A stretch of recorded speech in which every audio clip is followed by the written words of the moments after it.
Well, today I've drug out the old 8 in and it's still freezing cold, and I've still got a little bit of stuff from last year's crop that I need to bush hog, and 2 little sections of field that I got to plow still. So I got the old 8 in out, and I didn't have the Overrun clutch on it, and I said, hey, I'll go ahead and take a little video of how it works without an Overrun clutch. So when I got the tractor out, I did not have the Overrun clutch on there. I still had the little adapter on there from spreading fertilizer and lime, and decided, what the heck, I'll go ahead and leave it on and go ahead and kind of make a little video of why it's important, I think, to always use one. And the biggest thing, I think, is the centrifugal force of the bush hog is inputted into the shaft and then back into the tractor, keeping the tractor rolling. So whenever you push the clutch in, even if you slam the brakes on, if you really got it going and you don't have a load on the bush hog, like you're not bush hogging your own, say, just mowed grass or something that's already been cut, you've got a lot of centrifugal force in there and a lot of speed in the bush hog that is just going to get inputted into the tractor and keep it going. And it can push it upwards of, depending on how good your brakes are, 10 to 15 feet. And normally it's only about 4 or 5 feet. And if you're really under load, it's even less. If you've got the bush hog under load and you're bush hogging, it's less. But the problem for me is when you come out of the field. And on one of my fields, I have a pond right at the end, and I used to bush hog around the pond and about ended up in the pond 3 or 4 times. And after that, I said no more. So this is one of the first times I've ran this bush hog on this tractor without an Overrun clutch since that's happened. So if you don't know what an Overrun clutch is, this is one right here. And this one has been used and abused. But anyway, it goes onto the tractor, 1/8" spline, and turns it to 1 3/8. But this has little dogs inside of it that whenever the clutch is let out and the PTO is engaged, it spins the whole assembly. But whenever you let off the clutch, it has dogs inside that let this free spin. It takes that centrifugal force getting inputted into the shaft back into the motor away.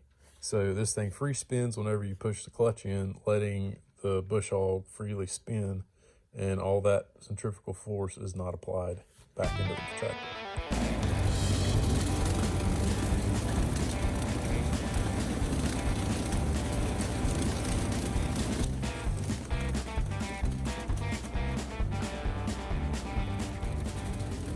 Even though you pushed in the clutch on the tractor will continue to go forward because of the centrifugal force of the bush hog pushing the tractor.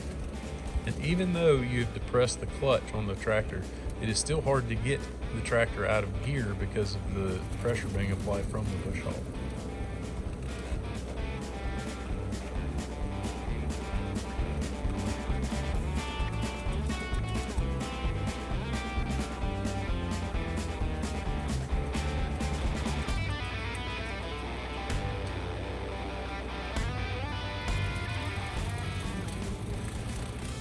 It can push it upwards of, I don't know how good your brakes are, 10 to 15 feet.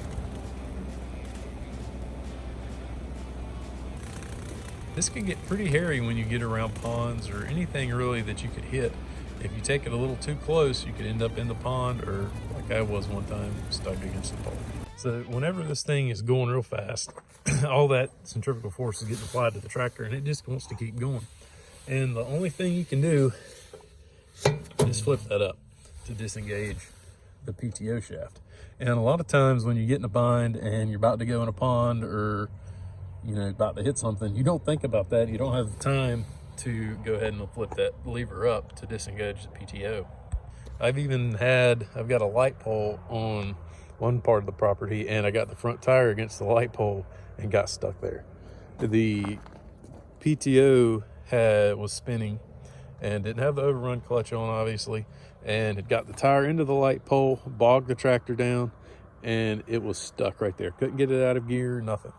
And I don't remember what I ended up having to do. I finally was able to rock it around enough and able to get it out of gear.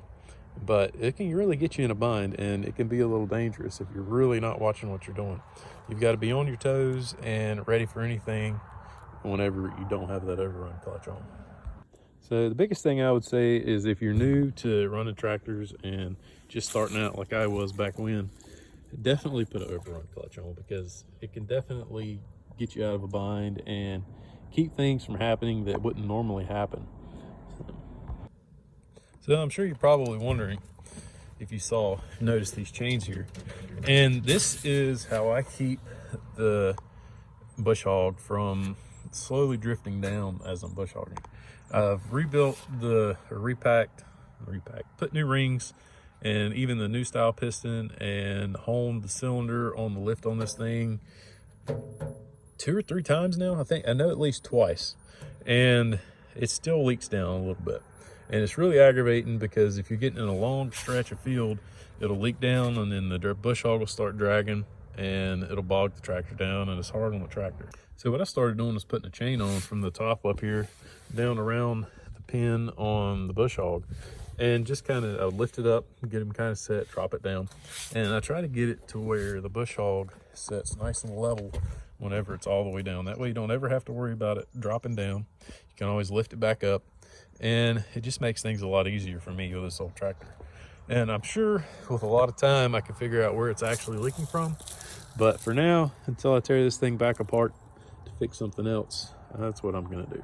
And really the biggest thing is, whenever you're bush hogging the garden, is it has a little bit of a raised ridge on. I do ridges on most of my stuff, and if it starts sinking down a little bit, it gets into the ground on that ridge and will just beat it to death and bog the tractor out.